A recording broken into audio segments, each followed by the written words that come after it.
Hello viewers, hope all of you are well. This is Canon Image Runner 2525 photocopier. It has some problem. I will show the error and how to fix it. When we start the photocopy machine, we will see that turn the main power switch off and on.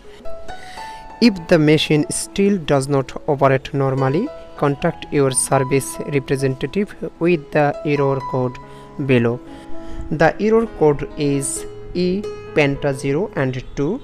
We fix it now. We press additional function 2, 8 and again additional function. We press 4 times back arrow.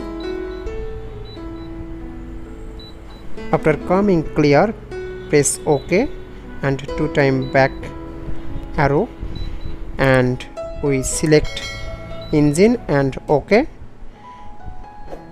We will stay here maximum 3 or 4 minutes. If not complete executing, turn off power button and on again. It will work. Normally it will work, but if not, automatically you turn off power button and on again. You see that the problem is fixed. So if you benefited from this video, please subscribe the channel and stay tuned.